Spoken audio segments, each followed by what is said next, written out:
Ça paraît simple, c'est ce qui s'est passé en tout cas, hein. Il y a des gens qui sont 1000 fois meilleurs que toi sur l'opérationnel. Et en fait, tu perds du temps à vouloir toi tout gérer ton opérationnel. En fait, il y a un moment donné où j'en ai eu marre du closing et je me suis dit, il faut que je fasse autre chose. T'as pas peur qu'on te vole, qu'on te pique tes idées, qu'on te... Bienvenue dans Oser réussir, le podcast qui décrypte pour vous les coulisses des succès et des réussites entrepreneuriales. Aujourd'hui, on a l'honneur d'interviewer une chef d'entreprise du monde lyonnais qui a la particularité d'être multitâche. Aujourd'hui, on va découvrir les coulisses d'une entrepreneuse qui est capable d'être investisseuse, chef d'entreprise de plusieurs sociétés avec des associés différents.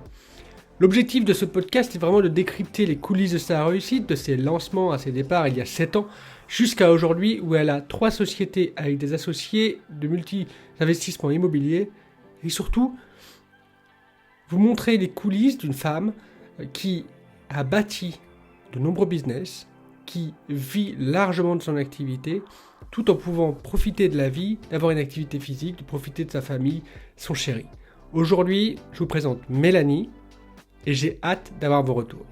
Ça commence maintenant. Donc Mélanie, Salut! comment ça va? Eh ben ça va, en forme, prête pour ce podcast, ce nouveau challenge? Pour toi c'est un challenge. Non, c'est... Bah, challenge, ouais, j'aime bien dire ça, j'aime bien dire challenge, mais Ok. c'est Bon. toujours... Si tu veux, moi j'ai l'habitude de poser plein de questions aux gens, beaucoup, beaucoup de questions, mais c'est toujours un peu challengeant quand on te pose toi à ton tour. Hmm. Ok. Alors pour toutes les personnes qui nous écoutent, vous avez l'habitude que je présente les gens en une phrase. Vous avez l'habitude aussi que je les scanne. Mélanie n'est pas au courant. Et mes invités font le même exercice sur une seule phrase. Donc moi ce que j'ai juste envie de partager aux gens sur Mélanie, c'est que c'est une âme fabuleuse, extrêmement optimiste, qui peut déplacer des montagnes sans voir forcément en fait où sont les ravins, les difficultés. Elle va vraiment voir la difficulté au moment où elle va être devant. Et c'est vraiment un parcours très inspirant pour vous montrer que vous pouvez douter, vous pouvez être ultra optimiste. Je peux vous garantir que ce podcast, il va vous permettre d'avoir la possibilité d'être inspiré à votre manière. Voilà, tout pour la petite présentation. Super, ça me va. Est-ce que toi, tu pourrais te présenter, attention, attention, hein, en une seule phrase? Je dirais que je suis une femme pleine d'énergie et qui réalise tout ce qu'elle a envie de vivre dans sa vie, en tout cas, qui fait le nécessaire pour pouvoir vivre toutes les expériences qu'elle a envie de vivre dans sa vie. Voilà. Ok. Ah, c'est bien. Ça me permet de rebondir sur un petit truc. T'as toujours été comme ça? T'as toujours été capable de te dire, tiens, je vais réaliser tous les rêves que j'ai envie et tout ce que j'ai envie.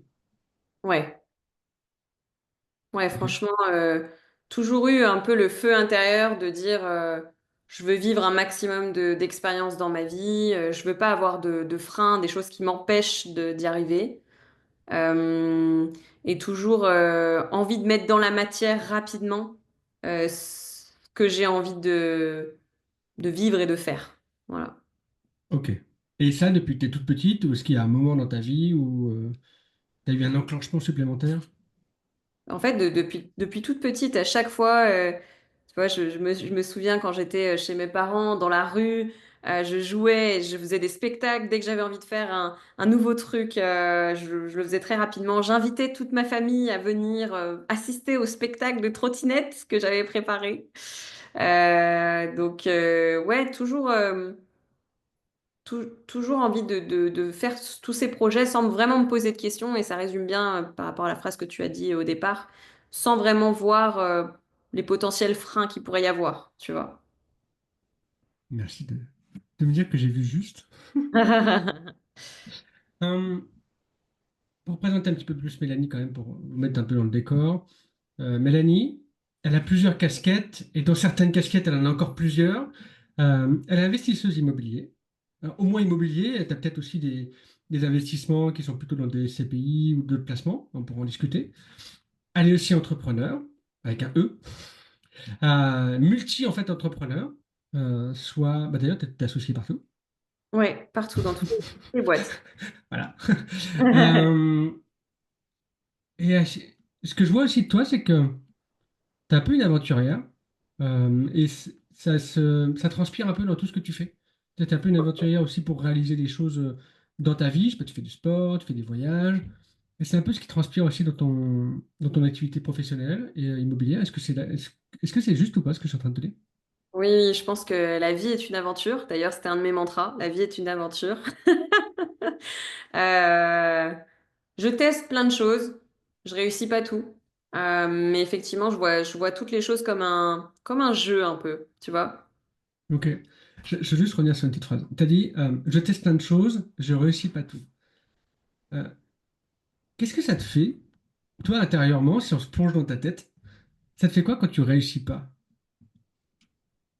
Quand je réussis pas, au début, ça fait mal. Je vais pas dire que je saute de joie. Qu'est-ce que ça Je veut dire pour toi, ça fait mal? Enfin, t'es pas content de toi, en fait. Tu te dis, ok, tu t'es face à l'échec et tu te dis, merde, qu'est-ce que j'ai loupé dans l'affaire pour être face à cet échec.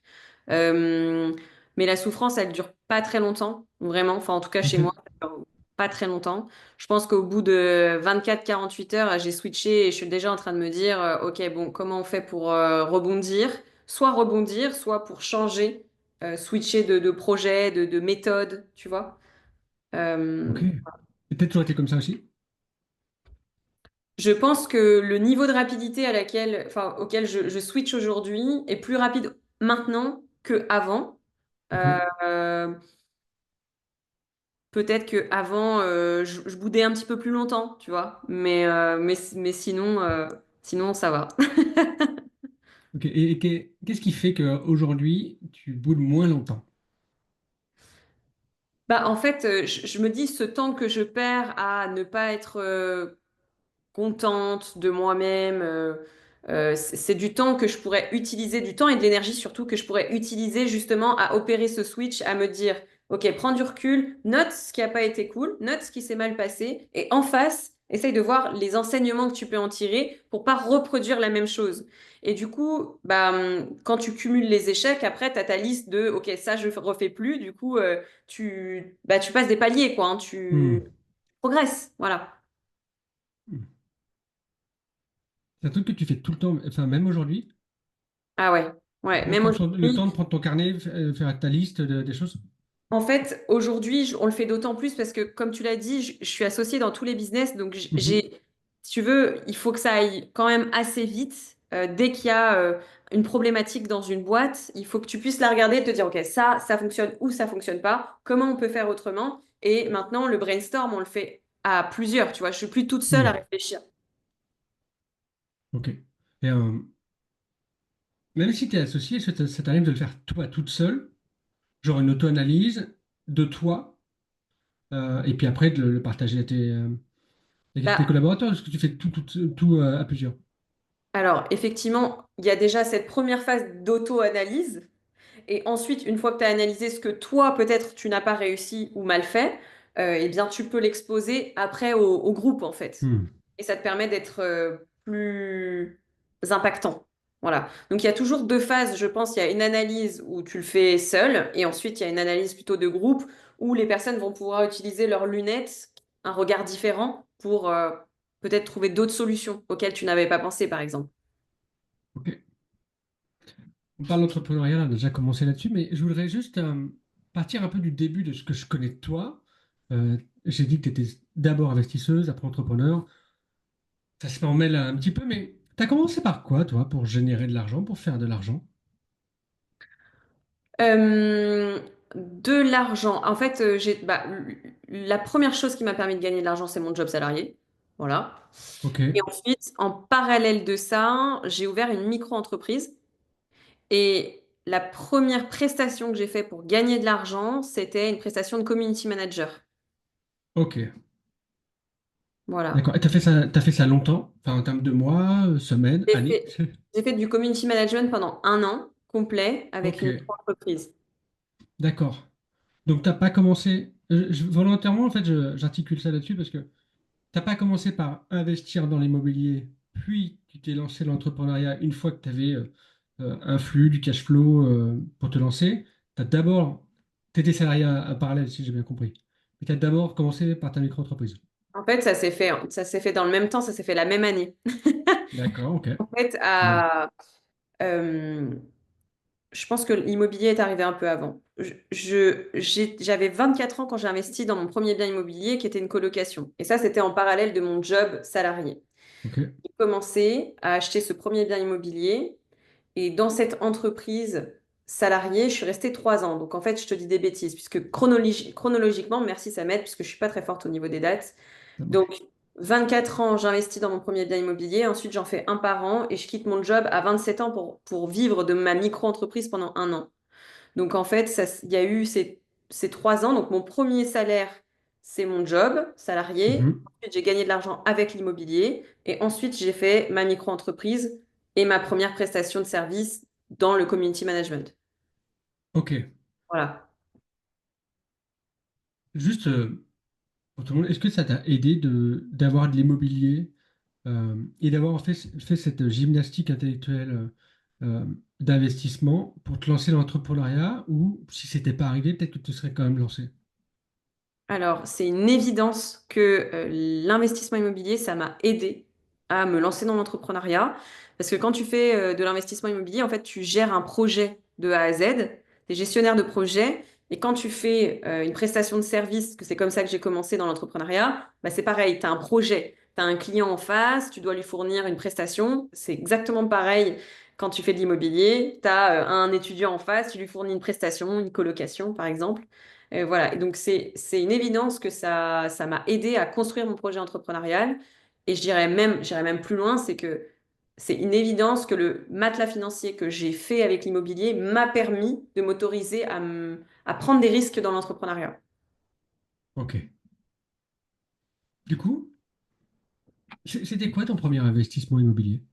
Une colocation. J'ai acheté une colocation à Lyon de 3 personnes. 3 personnes, j'ai accueilli 3 étudiants en fait la première Ok. fois. Du coup, avec travaux, sans travaux, déjà loué Avec peut-être? travaux. Ok. Un bien que j'avais acheté 120 000 euros. J'ai dû faire, alors de mémoire, 55, 50 000 euros de travaux, quelque chose comme ça. Mhm. Et j'ai loué les chambres 500 euros la chambre. Donc du coup, tout de suite, j'ai été en cash flow positif. Et pourtant, j'étais pas formée, hein. Franchement, j'ai fait pas mal d'erreurs sur cet achat immobilier, notamment au niveau des travaux. Et je l'ai encore ce bien aujourd'hui. C'est mon premier bien et je l'ai encore.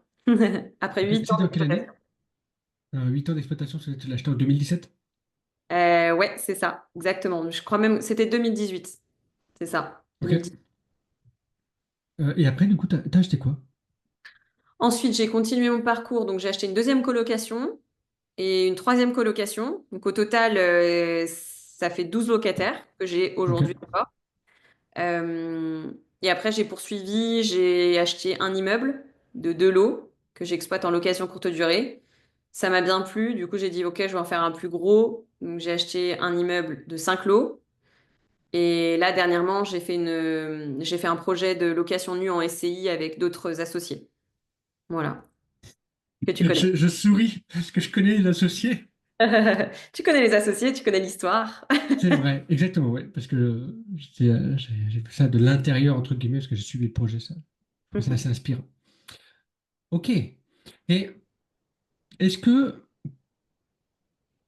est-ce que oser te lancer dans l'immobilier, ça a été simple ou pas du tout, ou il y a eu des moments où c'était un petit peu plus simple que l'autre? Est-ce que tu peux nous partager un petit peu ça? Ouais. Alors, oser me lancer, en réalité, c'est toujours simple la première partie pour moi. En fait, j'ai comme une étincelle qui s'allume à l'intérieur et je me dis, OK, go, on y va. Je sais pas vraiment comment y aller, mais je me pose pas la question du comment, tu vois. J'y vais tout de suite dans l'action. Et c'est ce qui s'est passé pour ce premier bien immobilier. J'ai trouvé un chasseur immobilier qui m'a fait une proposition que j'ai acceptée sans rien calculer, vraiment en mode tête brûlée. J'ai fait enfin, tout ce qu'il faut pas faire. Et ensuite, je me suis lancée. Et la difficulté, pour moi, elle arrive toujours dans un second temps. C'est, eh oh, 2 minutes, est-ce que tu as réfléchi en fait à ce que tu es en train de faire?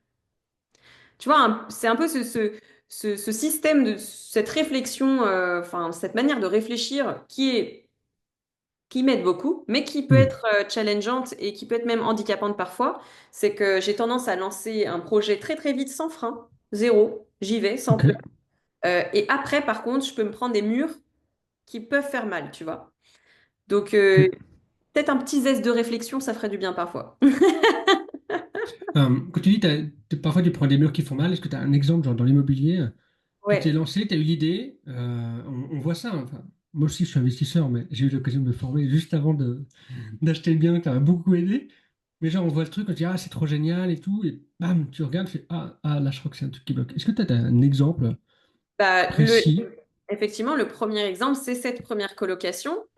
Donc, quelqu'un me présente un bien, je lui fais Mhm. confiance. Le chasseur immobilier, je lui fais confiance. Donc, il faut faire attention aussi. Même les professionnels, il faut toujours vérifier, on va dire, leur travail, ce que j'ai pas fait. Donc, j'ai fait une offre très rapidement, sans avoir même calculé, tu vois, la rentabilité de ce Ok. bien. Donc, c'est une grosse erreur. Euh, et ma bonne étoile m'a souri puisque j'ai fait du cachot tout de suite, heureusement. Donc, ça veut dire que j'aurais pu vraiment prendre des gros risques et finalement, ça s'est Ouais. bien Quand tu passé. m'as donné les chiffres, je me suis dit que t'as un cash flow positif, mais ça aurait pu être un peu tendu. Exactement, exactement. Donc ça aurait pu être prétendu. Et ensuite, deuxième erreur, c'est les travaux. Pas vérifier ni, je dirais, le savoir-faire de la personne qui allait me faire les travaux, D'accord. ni la sécurité financière de la société avec laquelle j'allais faire les travaux. Et Mhm. du coup, la personne m'annonçait un délai de 2 mois et demi pour terminer le chantier. En réalité, ça m'a plus pris 9 mois, tu vois, que 2 mois et demi. Pour une surface, quand même, on parle de 54 mètres carrés. D'accord. Donc, il faut remettre aussi dans son contexte. Non, c'est bien, c'est génial. J'ai pas acheté un palace. Euh, et en fait, tu vois, toutes ces erreurs auraient pu être évitées si d'ailleurs je m'étais formée, déjà, première chose, Mhm. et entourée correctement, et peut-être si j'avais pris un peu plus de recul. Mais en fait, la capacité de recul à cette époque, je l'ai pas. Ça fait pas partie de ma personnalité, en fait. Est-ce que tu l'as aujourd'hui? Un peu plus. Je Mais, nuance, hein, t'as vu, je dis un peu mais plus. oui, mais je pose volontairement la question parce que parfois on a l'impression que, genre, on dit aux gens de se visualiser euh, pour s'imprégner de qui on peut devenir après. Et les gens, ils imaginent que finalement, ils ont un état d'esprit où il y a un niveau de réflexion dans leur tête, il y a tous les chiffres qui apparaissent. Non, elle est un petit peu plus nuancée, Mélanie, mais je pense que quand elle a un projet, l'esprit qu'elle a, euh, qui est de j'y vais parce que ça m'appelle. Tu as un esprit qui dit, ah tiens, regarde quand même quelques petits détails, des petites métriques, des petits points en fait à cocher pour dire c'est bon, j'y vais ou j'y vais pas, que ce soit dans l'immobilier ou dans l'entrepreneuriat. Mais je pense que tu as encore cet entrain pour y aller. Non, mais c'est clair. Non, mais c'est clair. De toute façon, c'est l'énergie qui me pousse. C'est ça qui me fait avancer. J'ai toujours cet entrain, mais comme tu dis, maintenant, c'est comme si je me baladais avec ma petite Ok. checklist, tu vois, de points à vérifier. En tout cas, sur l'immobilier, maintenant, c'est rodé le process. Hmm. Mais sur l'entrepreneuriat, ça vient encore me challenger, tu vois. Ok. Génial. Parlons un peu d'entrepreneuriat.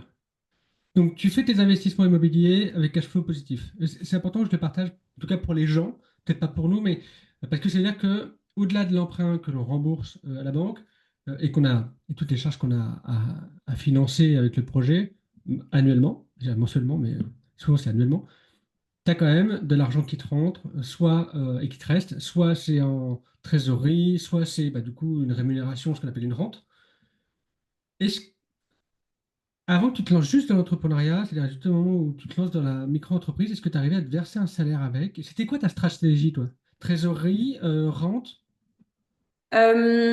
Alors, dans l'immobilier, ma stratégie qui est toujours la même aujourd'hui, Ok. j'ai pas changé de stratégie, c'est je fais des investissements rentables, donc qui génèrent du cash flow, du Hmm. bénéfice, si tu utilises les termes de l'entrepreneuriat. Mhm. Et ce bénéfice, je le réinvestis systématiquement pour faire grossir la machine. Euh, D'accord. je ne me rémunère pas avec l'argent qui est issu de l'immobilier. Par contre, Mhm. je m'offre quelques voyages avec cet argent-là Ok. pour me remercier, on va dire, du travail fourni. Euh, et je me rémunère avec les sociétés aujourd'hui. Ok, d'accord. Mais du coup, Et ça, c'était... c'est toujours ta stratégie. Oui, oui, c'est toujours la stratégie. La Ok. stratégie, c'est toujours la même. Ça veut dire que quand tu t'es lancé dans ta micro-entreprise, entre guillemets, hein, tu ne comptais pas sur la rente immobilière pour avoir un salaire. Exactement. En fait, je ne Ok. compte pas dessus. Par contre, elle est là. Donc, en fait, c'est comme si tu avais un petit coussin, tu vois, C'est un bien matelas, quoi. confortable, voilà, où tu te dis, OK, bon, si je foire un peu mon projet, ça peut arriver dans l'entrepreneuriat, ben, Ouais. j'ai toujours ça de côté. Et en fait, ça te permet d'avancer sans pression financière, ce qui est quand même très agréable. Ok. Donc, tu fais tes investissements immobiliers. Tu as ton matelas avec ta stratégie à toi qui est, finalement, tu crées de la trésorerie et tu le réinvestis derrière. C'est ça. Tu te payes juste des voyages avec cette partie-là pour te remercier et pour en bénéficier. Tu lances ta micro-entreprise. On est en quelle année? Tu sais à peu près? Je lance ma micro-entreprise, j'ai 7 ans. Et là, aujourd'hui, j'en ai 31. Donc, je sais plus quelle année c'est, 2020? quelque chose comme ça. 2020, 2021? Ok. Parfait. Comment ça se passe pour toi? Est-ce que le premier mois, tu fais plein d'argent? Ou est-ce Ah que tu non. vis 6 mois de galère? Comment ça se passe? Je sais pas, les 3, 4 premiers mois? Ouais. Alors déjà, l'idée de la micro-entreprise, c'était de trouver un premier client. Euh, et à la base, je savais pas quoi vendre, hein. Je savais pas quoi vendre. D'accord. C'est une amie qui m'a dit, ah bah tiens, t'aimes bien les réseaux sociaux, tu partages un petit peu ton parcours, pourquoi tu ferais pas une presta là-dedans, tu vois? Et ça me paraissait nul, facile à faire, et du coup, je m'étais dit, personne va me payer pour parler sur les réseaux sociaux, quoi. Et Répète ça. Attends, attends, attends. comment? Désolé de te couper, mais tu peux répéter ce que tu viens de te dire? Ok, j'ai dit, ça me paraissait nul et facile à faire, trop facile à faire. Voilà. Je trouve ça. Et donc personne ne va me payer pour ça, c'est ça? Ouais, Alors exactement. ça, pour toutes les personnes qui nous écoutent, c'est l'exemple même de la mauvaise analyse de votre zone de génie. C'est ça. Il y a des fois, votre zone de génie paraît tellement simple, et moi je l'ai vécu aussi dans mon parcours, que vous dites, mais il n'y a personne qui va me payer pour ça. Je sais pas, je mets un quart d'heure pour comprendre le truc, ou moi ça va super vite et tout. Mais il y a des gens, ils aiment pas ça. Il y a des gens, ils sont prêts à payer pour votre zone de génie. La preuve, du coup, il y a des gens qui t'ont payé pour ta zone de génie. Rapidement Voilà. ou pas? Ouais, en fait, c'est arrivé très vite puisque du coup, à l'époque, je travaillais dans une boulangerie parce que le deal, c'était d'avoir un job alimentaire qui me permette d'avoir de l'argent. Et comme ça, je monte mon business en parallèle en micro-entreprise. Et Ok. du coup, la personne avec qui je discutais, qui m'a, on va dire, coaché, accompagné à vendre Mhm. une première prestation de service dans la communication, m'a dit, ben, t'as qu'à demander à la boulangerie dans laquelle tu travailles. Et du Ok. coup, alors pareil, j'étais encore dans cet état d'esprit de non, mais il n'y a jamais personne qui va me payer pour ça. Et en fait, je l'ai pris au challenge. Du coup, j'ai dit, bah, tu sais quoi, je vais préparer un PowerPoint pro et je vais dire, voilà, ce que je te propose, c'est de faire de la communication. Donc, j'ai pris rendez-vous avec la boss et une semaine après, elle me payait la première prestation que j'ai réalisée de ma vie, quoi. C'était quoi le montant de la première prestation que tu as faite? C'est 400 euros. Ok, tu peux nous situer à peu près ce que tu faisais comme prestation pour comprendre à peu près? Oui, en fait, je publiais des posts sur les réseaux sociaux de mémoire. Alors, de mémoire, c'était quelque chose comme 3 posts par semaine. Je Ok, faisais une story par jour, facile puisque j'y travaillais. Du coup, voilà, je prenais mon téléphone 2 minutes, ça me prenait vraiment zéro temps. Je mettais en avant eh bien, les nouvelles pâtisseries, enfin tout ce qui se faisait de nouveau. Et ensuite, une fois que j'avais terminé ma prestation, elle me payait à la fin du mois 400 euros. Voilà. C'était énorme pour moi. Je me suis dit, énorme. Enfin, dans ce job salarié, j'étais payée 1 400 euros par mois. Donc t'imagines? ok. Voilà. Donc on Et te met en dans ta fait, zone de génie. C'est simple pour toi. Trop simple d'ailleurs. Et on te paye quasiment, bah, les chiffres sont peut-être pas bons, mais un tiers de ce qu'on te paye pour être de la boulangerie. exactement, exactement. Et là, c'est un switch dans ma tête. Je me dis, oh, mais en fait, il suffit que je trouve 2 autres clients et c'est bon, quoi. Je quitte mon job. Ok. Et comment ça s'est passé du coup? Combien de temps t'as mis pour quitter ton job? Un an. D'accord. Et est-ce que tu as mis un an parce que tu as mis un an à trouver assez de clients pour quitter ton job, ou tu as mis un an parce que tu t'es dit, bah, bon, ça fonctionne, mais je vais garder un filet de sécurité peut-être pour investir, hein, on a besoin de CDI souvent. Euh, C'était quoi ta logique? Ouais, alors, il y a un peu de tout ça là dans ce que tu viens de dire. Déjà, la première chose, c'est que dans ma tête, je m'étais mis un an. Donc, je voulais respecter mon engagement Ok. personnel des 12 mois. Ça, c'était la première chose. La deuxième chose, c'est que j'étais en train d'investir dans un bien immobilier dans le même temps. Donc, je voulais garder mes fiches de paye. Mhm. Et la troisième chose, c'est qu'il me fallait, dans mon deal, il fallait que j'ai 1 500 € de chiffre d'affaires qui rentrent par mois pour pouvoir me dire, OK, je passe la seconde et je quitte mon job. Donc, en fait, tous ces trois objectifs, ils ont été respectés et du coup, à la fin de l'année, j'ai quitté ce job. Voilà. Ok. Aussi simple que ça. Ça paraît simple, c'est ce qui s'est passé en tout cas. Et au bout d'un an, c'était quoi ta rémunération avec ta micro-entreprise? Eh bien, Ou en tu sais fait, pas la faire, ça dépend comment tu as envie de parler, mais c'est juste pour que les gens non, non, ils il y situent. a pas de sujet. Moi, je faisais 1 500 € de chiffre d'affaires du coup par mois, du chiffre d'affaires en micro. Ok, c'est Euh, pour ça que je posais la question entre rémunération que toi tu te mets sur ton compte pour te rémunérer et le chiffre collecté, parce que hum, c'est juste une ouais. gymnastique un peu différente. Donc tu En fait, collectais 1500. voilà, collecter Ok. 1 500 et ensuite tu as les 23% parce que c'est une prestation de service. Alors, c'était aujourd'hui, je crois que c'est 24 ou 25%, je sais plus, mais en tout cas, à l'époque, c'était Mhm. 23%. Et du coup, tu pouvais prendre ce qui te reste pour vivre. Par contre, j'ai été un petit peu plus maligne que ça, c'est que je suis partie en négociant une rupture conventionnelle et du coup, j'ai bénéficié du chômage pendant 2 ans. Trop bien. Donc tu as pu bénéficier du chômage, donc tu as pu laisser ton argent en trésorerie ou l'exploiter pour récupérer, sortir un petit peu de ton d'argent pour te payer un voyage pour te remercier. Ouais, Mais en tout cas, tu as eu cette logique-là un peu de trésorerie. C'est marrant, tu c'est as ça. souvent cette logique-là. Ouais. Et ben, ça m'a bien aidé parce que du coup, j'ai mangé avec ce chômage pendant 2 ans et du coup, j'ai pu Mhm. bien développer la société après. Ok. Est-ce qu'elle existe encore cette société? La micro n'existe plus, puisqu'en Mhm. fait, je l'ai rapidement fait switcher en SARL. Ok. La SARL existe encore aujourd'hui. Par contre, je vais la fermer en 2025. J'aime bien le petit sourire parce que je connais un peu ces coulisses un peu plus long, un peu plus en profondeur. Mais en effet, c'est. Parce que du coup, ça veut dire que c'est une société que tu exploitais plus aujourd'hui. Ouais. Ok, d'accord. Ça marche. T'as un an de micro-entreprise. Euh, Après ça, donc tu quittes en rupture conventionnelle ou je sais plus comment c'était à l'époque, mais Conventionnel, ouais. pour avoir la chance de bénéficier du chômage, tu fais de la trésorerie. Comment ça se passe après pour toi? Tu as démissionné, tu fais de la trésorerie, est-ce que tu fais toujours la même chose? Est-ce qu'il y a d'autres projets qui arrivent? En fait, les prestations de service évoluent avec les personnes que je rencontre qui deviennent mes clients. Donc, vu que je suis passionnée d'immobilier, je me dis, OK, faire de la communication dans la boulangerie, c'est cool, mais pourquoi je pourrais pas faire de la com pour des personnes qui ont un besoin, mais dans l'immobilier? Comme ça, moi, ça me continue de me faire monter en compétence dans l'immobilier. Et en même temps, je reste dans ma zone de génie qui est, je crée du contenu, j'écris, voilà, pour des personnes. Hmm.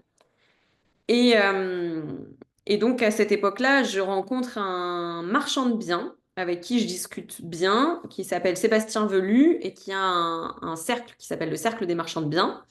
Le Cercle, c'est le nom de sa société. Et à l'époque, lui, il est dans une dynamique où il a besoin de créer du contenu, mais c'est pas du tout son truc. Et il me dit, je te donne mon compte Instagram, tu démarres tout de zéro et tu t'occupes du compte Instagram. Et du coup, à l'époque, j'accepte le challenge. Et donc, c'est mon deuxième client. Et dans la même année, je rencontre aussi Yoni, qui a une société qui est en train de exploser. Il est tout seul, il est dans la merde parce qu'il a trop de trucs à faire.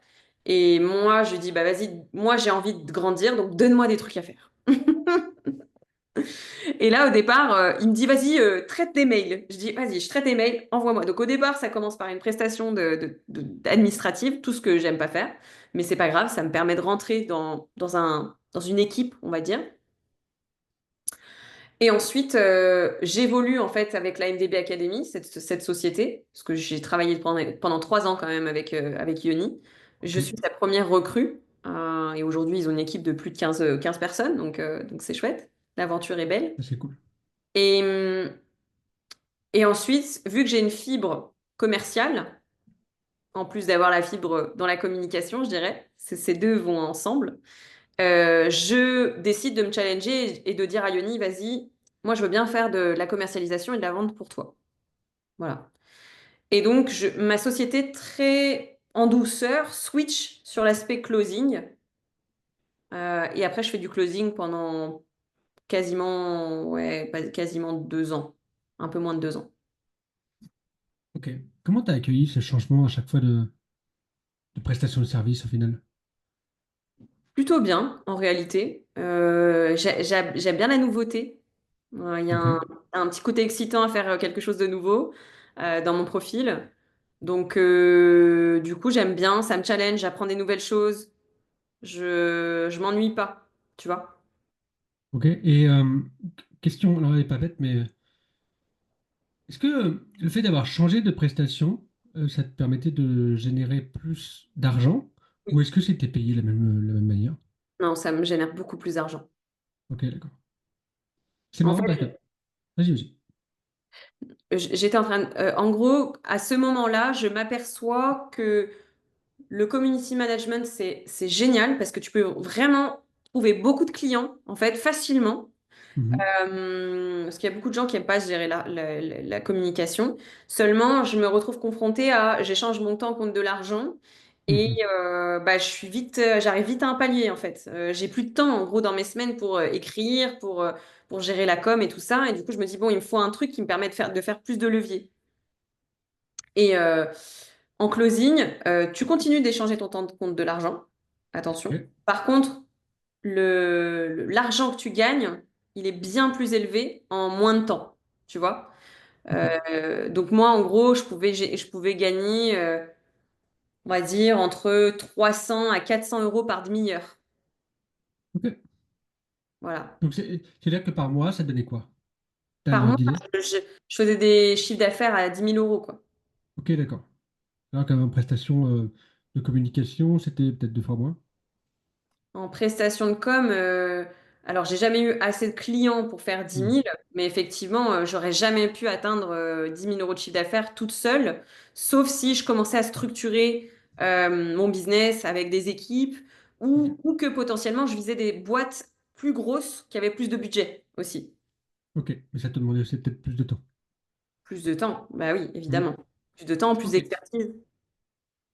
Donc, j'adore ce parcours-là. Déjà pour découvrir les coulisses, c'est que toi, tu as saisi les opportunités qui sont présentées à toi. Parfois, tu les as accueillies, parfois, tu les as créées. Mais surtout, tu n'étais pas enfermé en fait dans ça, je sais faire, donc c'est là-dedans que je reste. Tu as toujours été chercher ailleurs. Et ça t'a jamais fait peur? Non, c'est marrant parce qu'on me pose toujours cette question.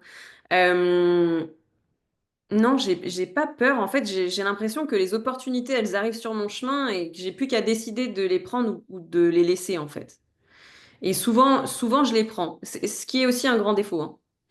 Ok. Euh, mais non, j'ai pas peur. C'est plutôt, j'aime bien le challenge, en fait. J'aime bien me challenger. J'aime bien apprendre de nouvelles choses. Ok. Et il n'y a jamais des fois où tu t'es planté. Ah si, mais il y a plein Mais de entre fois. guillemets, bon, désolé pour le mot, mais genre méchamment, où tu t'es dit, là, je crois que j'ai péril dans la demeure. Là, j'ai une mise en péril, ça va pas. Ah si, j'ai fait des trucs. Non, mais franchement, je suis quelqu'un d'assez créative, mais par contre, tu vois, dans les métiers manuels, je suis pas très douée. Et je peux raconter une petite anecdote. Ma sœur, elle est pâtissière et à un moment donné, j'ai voulu développer un business avec elle pour faire des sucettes personnalisées. Donc là, je me suis retrouvée dans l'opérationnel, mais 100%. Donc les mains dans la pâtisserie, les mains dans le sucre, dans faire fondre le sucre pour faire ta sucette et tout ça. Et en fait, ça a duré, je pense, une semaine. Et au bout d'une semaine, j'ai dit, non, en fait, là, là, Mel, c'est pas possible. C'est, là, tu te plantes complètement de chemin, quoi. C'est, parce qu'en fait, déjà, au bout d'une semaine, j'en pouvais plus, comme si ça faisait 10 ans que je faisais ce job, quoi, tu vois. Donc là, j'avançais dans la mauvaise direction. Donc oui, ça m'est arrivé de me planter plusieurs fois. Ça, c'est une première anecdote. J'en ai d'autres, hein, si tu veux. Bah, je pense qu'il y en aura d'autres, ouais. Donc là, et comment ça s'est passé? Tiens, j'aimerais bien découvrir ces coulisses-là, parce que je veux que les gens, ils s'autorisent parfois à se planter. Au bout d'une semaine, t'as l'impression que ça fait 10 ans que t'es dans ta pâte à sucre, là. Enfin, je sais pas si ça s'appelle une pâte à sucre, mais avec ta soeur qui devait être super contente parce que du coup, c'était un truc en famille, tu étais dans son truc qu'elle adorait. toi, tu t'es dit, allez, ça a l'air d'être cool. Tu te lances là-dedans, au bout d'une semaine, tu te dis, c'est plus possible. Comment ça se passe pour toi là? Eh ben, en fait, ça se passe que très rapidement, je dis à ma sœur, on fait une réunion d'équipe. Et je lui dis, en fait, ça va pas le faire. En fait, je déteste ce que je fais, quoi. Je déteste et je vais pas Ok. pouvoir tenir dans la durée. Donc là, je te parle d'une semaine, hein. Le business, on a dû le faire pendant un mois. J'ai quand même pris une commande, une belle commande. Mais du coup, le deal, c'était, je m'occupe de l'aspect l'aspect commercial. Mhm. Toi, tu fais la prod. Sauf qu'en fait, il y avait beaucoup de prod, elle était toute seule, donc il fallait que je mette la Mhm. main à la pâte. Et en fait, je me suis rendu compte que c'était pas ma place, en tout cas, que j'étais pas bonne là-dedans. Vraiment, j'étais pas bonne, tu vois. Et, euh, et ouais, donc réunion de crise, je vais pas pouvoir continuer. Et elle a compris tout de suite, parce qu'elle Tout de voyait que suite. j'étais pas à l'aise. Après, il fallait emballer les petites sucettes, mettre des nœuds kiki là pendant des jours et des jours. Laisse tomber. Ok. Comment ça se passe alors? Tu quittes la société, elle trouve un autre associé, elle arrête.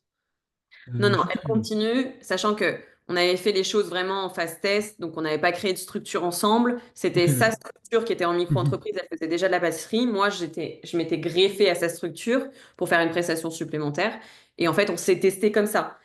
Ok, L'idée, c'est pas tout de suite de monter une structure et de se tester et de se dire, ah merde, ça va pas, quoi. Voilà. ça, c'est intéressant. C'est-à-dire que dans l'entrepreneuriat, la vision que tu nous partages et qui est, je trouve très intéressante pour beaucoup de personnes, c'est tester d'abord. Vous avez le droit de tester, de vous associer avec des gens, mais d'abord faire une phase de test sans créer tout ce qui est statut juridique et toute entité et autres. Tester et voyez si ça vous fonctionne ou pas. Exactement. Donc, ça a l'air d'être. Franchement, c'est une sacrée pépite, ça, parce que toi, on a commencé le podcast et tu nous as dit, moi, je me lance dans plein de trucs, j'apprends mes échecs rapidement. J'ai l'impression que là, ça t'a touché un petit peu plus. Au bout d'une semaine, te rendre compte que la main dans le sucre, c'était pas pour toi, quoi. Ah bah c'est clair, bah, parfois tu te prends des claques parce que tu t'imagines que ça peut te plaire et en fait quand tu es dedans tu te dis non mais en fait ça va pas du tout. Et en même temps, comme tu dis, bah, c'est le plus beau des cadeaux parce qu'une fois que tu as testé, tu sais ce que t'aimes et tu sais surtout ce que t'aimes Hmm. pas. Donc tu reproduis pas en fait. Ok, je suis d'accord avec ça. Comment tu rebondis de ça? Ah ouais. Du coup, tu avais quand même tes prestations de service à côté. Ouais. Ok. C'était en quelle année que ça s'est passé ça? Oh, je sais pas, ça devait être la deuxième année de l'entrepreneuriat. Donc je sais pas, tu m'as dit quoi, 2022? 2000, peut-être Bah, si tu m'as dit que ça faisait 2023? 4-5 ans, ça fait 2020-2021. Donc, ouais, je sais pas, peut-être 2022, tu as fait ça. Ouais, peut-être, quelque chose comme ça. Mais t'avais qu'une seule société en 2022? J'avais que une micro-entreprise. D'accord, ok. Ouais, Aujourd'hui, tu en as au moins, bah, du coup, tu en as une, deux, trois, quatre. Il y en a une que tu comptes mettre, enfin, clôturer là. ouais. Aujourd'hui, tu as trois sociétés qui fonctionnent, en tout cas qui sont existantes, qui fonctionnent. J'estime qu'ils fonctionnent. Est-ce qu'ils fonctionnent là où tu voudrais? Je ne sais pas. Euh, Est-ce que tu peux me parler des trois structures que tu as aujourd'hui? Ouais. Euh, alors, la première structure, c'est donc, je vais parler d'Investir comme elle, puisque c'est la plus ancienne, elle a 4 ans. Ok, Euh, euh, c'est une structure qui a pour vocation d'accompagner les femmes à faire de l'investissement immobilier locatif rentable. ok. C'est une structure que j'ai co-créée avec Corinne, mon associée. Et c'est une très belle structure parce que on a accompagné à peu près 160 personnes maintenant de manière individuelle, donc c'est chouette. Et là, on est en pleine phase de restructuration, acquisition, croissance. Donc c'est super. Ça, c'est la première structure. La deuxième structure, qui est beaucoup plus jeune, puisqu'elle a 1 an, c'est le Réseau Soleil. Mhm. Donc, c'est un club d'affaires et d'intelligence collective que j'ai co-créé avec Élodie Bouchard, puisque j'ai une passion pour le réseau et du coup, je me suis dit pourquoi ne pas en faire mon métier. Et la troisième structure s'appelle OZUp. C'est la plus récente de toutes les structures, puisqu'elle a actuellement 2 mois. Ok, Et on accompagne les jeunes entrepreneurs à créer et booster leur business. Voilà. d'accord.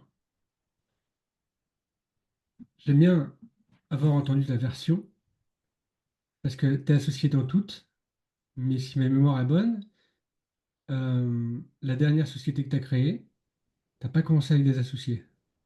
Non, T'as raison. Tu peux nous partager un petit peu ça? Je suis très très bon en analyse. Tu as créé la dernière société il y a 2 mois. Alors, si j'ai compris dans ce que j'ai pu voir, un petit peu discuter avec toi, vous êtes 3 associés, Oui, c'est ça? Mais t'as pas commencé en étant associé sur cette société-là. Enfin, en tout non. cas, de cette manière-là. Tu as lancé, alors, je sais pas si c'est un mastermind ou un accompagnement fin d'année 2024. Ouais, c'est exactement ça. Ok. Alors oui, c'est très juste ce que tu dis. J'aime beaucoup parce que t'es toujours très percutant dans l'analyse, donc c'est super. Euh, En gros, j'avais ma structure, ma première structure dont je t'ai même pas parlé là, puisque je considère déjà Ok. qu'elle est, je considère déjà qu'elle est inexistante, qui était ma structure du coup initiale où je faisais de la prestation de community management, de Mhm. la prestation de commerce. En fait, il y a un moment donné où j'en ai eu marre du closing et je me suis dit, il faut que je fasse autre chose. En fait, j'ai toujours continué à partager mon parcours entrepreneurial sur les Mhm. réseaux sociaux. Et je commençais à avoir des questions de personnes qui me disaient, ah, comment tu fais pour entreprendre? Comment tu fais pour gérer ton temps? Pas mal de questions sur l'entrepreneuriat. Et j'ai vu une opportunité, celle de pouvoir accompagner des personnes qui démarrent l'entrepreneuriat à les aider à grandir. Et en fait, ce qui s'est passé, c'est que bah, vu que cette opportunité est venue à moi, je me suis dit, bah, vas-y, je vais lancer quelque chose, un programme, un accompagnement.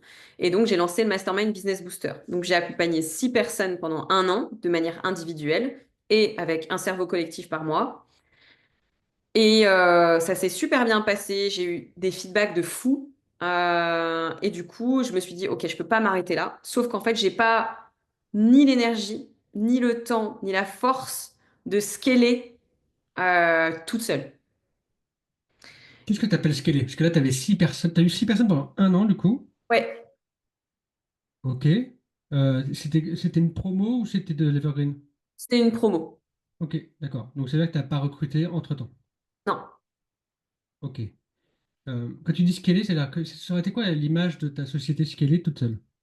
Tu aurais eu combien de personnes? Comment tu voyais la chose? En fait, je me voyais bien avoir 30, 50 personnes, tu vois, à accompagner, sauf que bah, j'ai une limite de temps. C'est que vu que j'ai les autres sociétés dans lesquelles je suis encore dans l'opérationnel, euh, ben, j'ai pas tant de temps que ça disponible. Et puis, tu sais que quand tu coaches les gens, ça demande aussi du jus, de l'énergie. Et du coup, je savais que j'allais pas pouvoir coacher 10 personnes par jour, quoi. Ça, c'est pas possible. Déjà, 2 personnes par jour, c'est bien. C'est bien pour moi, en tout cas. Et du coup, en faisant le calcul, je me suis dit, OK, je ne vais pas pouvoir aller plus loin. Et après, est-ce que j'avais l'envie d'aller aussi plus loin toute seule? Puisque Mhm. et une entreprise où tu accompagnes 50 personnes, derrière, faut un modèle, il faut une structure, il faut que les personnes elles soient onboardées, il faut les accueillir, faut leur parler, enfin bref. Et vu que en fait, je vis déjà cette structure avec Investir comme elle, et je me sentais pas de reproduire cette structure, en tout cas toute seule. Voilà, Ok. Sachant que dans Investir comme elle, vous êtes deux. on est deux. Il y a Coco qui est déjà passé au micro il y a 3 semaines, un mois. Pour Elodie Bouchard, dont elle parlait, elle est passée au micro il y a une semaine ou deux. Euh, pour toutes les personnes qui écoutent, vous vous rendez bien compte que j'ai un réseau, malgré moi, lyonnais très très dense. C'est clair. Euh, ouais, que je dis ça en rigolant, mais il faut imaginer qu'aujourd'hui, vous êtes 7-8 clients en privé, en coaching privé. Je crois que j'en ai 6 ou 7 de la région lyonnaise. C'est fou. C'est fou. Et j'en ai une qui est sur Metz. Euh, c'est ça. Et après, vous êtes tous en région lyonnaise. Bref, c'était un petit aparté, mais en tout cas, vous avez un réseau de dingue. Donc, tu as fait ça pendant un an. Tu as voulu scaler. Tu t'es rendu compte, en tout cas, tu pensais que c'était pas possible toute seule, hormis s'il y avait une structure et une organisation dans l'entreprise, que ce soit en termes de collaborateurs, de coachs et autres. Et comment ça se fait que toi, dès qu'il y a un projet, Mélanie, elle s'associe? Comment ça se fait que. Enfin, c'est pas comment ça se fait, mais. Ah, si, on peut le dire comme ça. Tu vois, il y a des personnes, toi, ils passent leur temps dans leur solo business à se dire, ah, il faut que je développe et tout, et ils se sentent à la fois débordés, ils ont l'impression qu'ils sont pas forcément les épaules, et puis ils structurent d'une manière qui n'est pas forcément très alignée avec qui ils sont. Toi, tout de suite, tu vis ça pendant un an, tu te dis, bon, il y a peut-être le recul de toutes tes sociétés, mais tu te dis, ok, bon, si je veux scaler, je vais m'associer. C'est comme ça que tu t'es dit, ou alors tu as rencontré quelqu'un, tu t'es dit, bah why not? En fait, je pense que l'association vient très rapidement dans mon esprit. Mhm. Et après, quand tu te mets dans une dynamique où tu te dis, OK, je pourrais m'associer, en fait, c'est comme si tu ouvrais un peu les chakras, quoi. Et du coup, tu es prêt à accueillir l'opportunité dès qu'elle passe devant toi.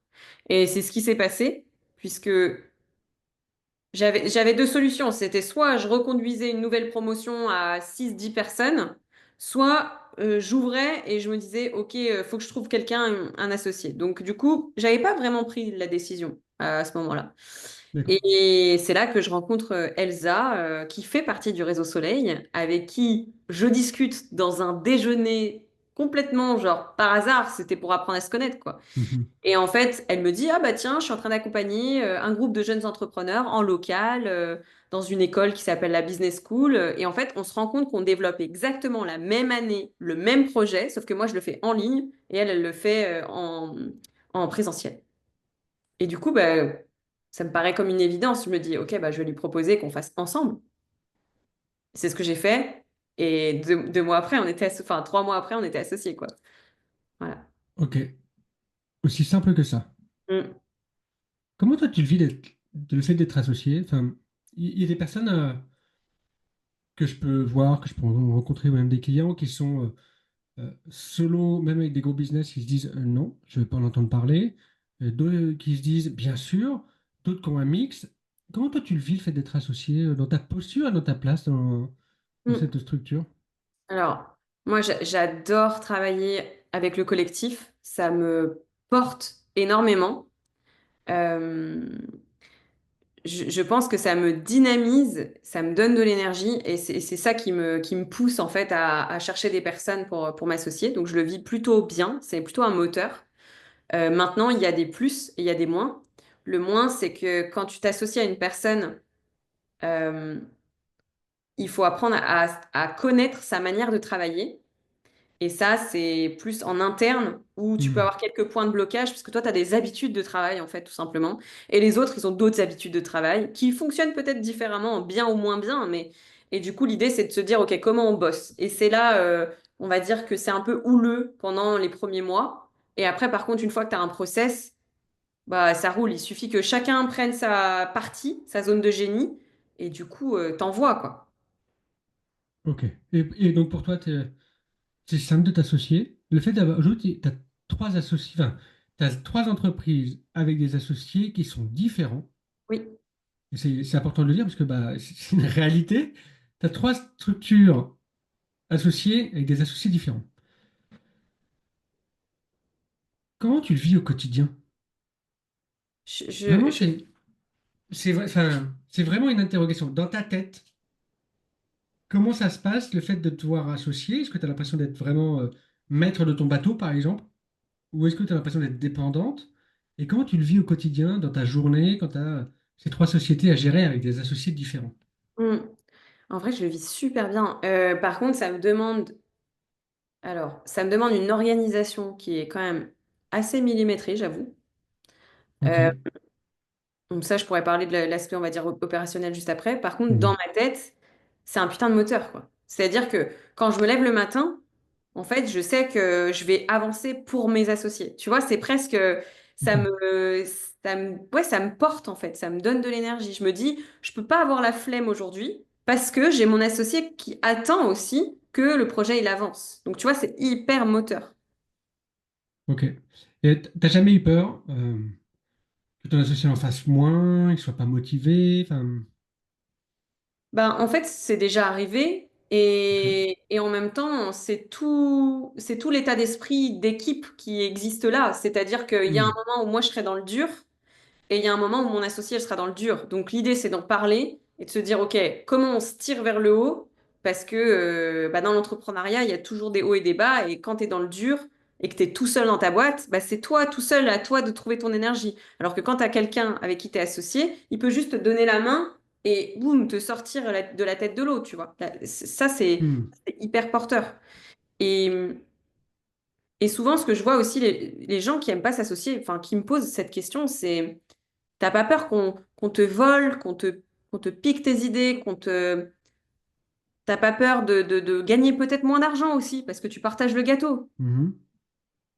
Euh, oui, j'entends, mais moi je pense plutôt à, tu peux faire un plus gros gâteau. Tu peux faire plutôt un plus gros gâteau. Tu peux aussi partager tes problématiques quand on a avec quelqu'un qui a un autre cerveau, un autre regard, et du coup, tu vas beaucoup plus vite dans la résolution de tes problématiques. En tout cas, pour moi, c'est plus de points positifs que de points négatifs. Donc, c'est ce qui fait aussi que, à mon avis, je suis associée de partout. Hmm. Ok. Déjà, je pense que ça va éclairer aussi beaucoup de personnes, soit viennent de se lancer ou qui sont lancés depuis pas mal de temps. Euh, Parce que tu as à la fois euh, un parcours entrepreneurial qui est en tout cas assez jeune, hein, je veux dire, ça fait pas non plus 15 ans que tu es chef d'entreprise, mais tu as un parcours qui est assez intéressant, notamment sur le côté développement et associé. Il y a beaucoup de personnes qui devraient s'associer, mais je le dis vraiment comme ça, qui devraient s'associer à un certain stade de leur business, qui ne le font pas, pour des raisons que tu énumères. Et je voudrais juste qu'on parle un petit peu de ton organisation, avant qu'on aille chercher un petit peu des coulisses qui piquent un peu par moment, mais tu as trois sociétés, trois associés différents. Bon, on a tous 7 jours dans une semaine, Ouais, au moins 5. Après ça dépend de comment vous travaillez, vous n'êtes pas obligé de travailler 5 jours, d'accord? Mais au moins 5 où tu travailles sur tes sociétés, ou peut-être que c'est une organisation différente. Comment tu fais rentrer ces trois sociétés, donc le job que tu dois créer dedans, tes séances de sport, tes week-ends en famille ou avec tes meilleurs amis, la recherche d'une RP, des financements. Comment on fait tenir tout ça là? Explique-moi un petit peu comment ça se passe. C'est vrai, enfin, je veux dire, pour la blague, moi je la suis parce que je connais bien Mélanie, mais je sais qu'elle achète sa résidence principale, qu'il y a des investissements immobiliers, qu'il y a trois sociétés, et pour les connaître de l'intérieur, grâce à certaines personnes, je sais que c'est des grosses usines, ça commence à bien se développer. On est tous 24 heures. En plus, ça fait quand même, je crois que tu fais ton sport 2 à 3 fois par semaine, ouais, entre c'est ça. midi et deux. Il suit tout. À une époque, tu avais ton vélo aussi le lundi matin, Oui, et plus l'écriture de ton livre. D'accord? oui. Donc, il y a des personnes qui sont en train d'écouter le podcast en disant, bah j'arrête, hein, c'est pas pour moi. Non, non, mais Ah, ce qu'on veut vous partager, c'est juste, elle arrive à sa manière de faire rentrer tout ça là-dedans. Est-ce que tu peux nous parler un petit peu de ton organisation et comment même dans ta tête, tu arrives à switcher d'un côté à l'autre, qu'elle soit dans tes activités privées, avec tel associé, telle structure et tout. Comment tu t'organises dans ta semaine? ouais. Alors, pour répondre à ta question, je vais juste rassurer peut-être les auditeurs si c'est des gens qui démarrent, en tout cas sur l'aspect organisationnel. Je suis quelqu'un de pas organisé à la base, de assez peu structuré. Et là maintenant, je suis hyper organisée et plutôt bien structurée. Voilà. Ok, Donc tout est possible. Par contre, ça demande des efforts et je dirais une rigueur en fait dans ta manière de travailler. Donc très concrètement, ça veut dire quoi? Le lundi, le mercredi, je suis sur le projet Ozend Up. ok, Le mardi et le jeudi, je suis sur le projet Comel. Et le vendredi, je suis sur le projet Réseau Soleil. ok, Donc en gros, j'ai découpé ma semaine en société. Voilà. À chaque jour, sa société. Euh, de manière à pouvoir rebondir si jamais il y a une difficulté. Je sais que si j'ai une difficulté avec Comel, eh ben, ça sera soit traité le mardi, soit le jeudi. Et si j'ai une difficulté avec OZUp, c'est soit le lundi, soit le mercredi.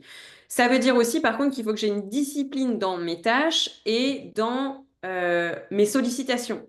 Parce que téléphone est là, téléphone, je t'envoie un petit message. Bon, euh, je ne m'autorise pas à traiter le sujet si ça ne concerne pas le jour concerné de la société.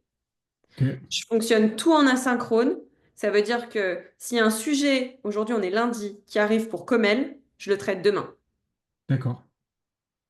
Tu le Voilà. lis, c'est-à-dire que tu le lis pas, tu le mets, je sais pas, dans un dossier, je sais Alors, pas, Comel par exemple, et le mardi matin, tu ouvres tes mails et tu checkes le truc. pour les mails, je les lis pas. Pour les Ok. WhatsApp, je lis, voir s'il n'y a pas d'urgence extrême, et en fait, Hmm. il n'y en a jamais. Je check comme ça, je lis. Et par contre, je mets en non lu, c'est traité demain. Par contre, les mails, je m'amuse pas à les traiter, Ouais. je les lis que le jour concerné. Ok. Par contre, il y a une particularité, c'est que tes associés n'ont pas l'air d'avoir. Je les connais de l'intérieur, c'est pour ça que je me permets de le dire, mais ils n'ont pas 36 sociétés comme Non, toi, en associés. C'est ça le truc. Parce que je sais que Coco, il y a Investir comme elle, il y a une autre société, mais elle est toute seule. oui, Euh, Elsa, bon, il y a plein de sociétés, mais je crois qu'elle est toute seule ou alors avec un proche. Et Elodie, c'est pareil, elle est toute seule aujourd'hui. Il y a d'autres choses qui vont se mettre en place, mais elle est toute seule dans sa boîte.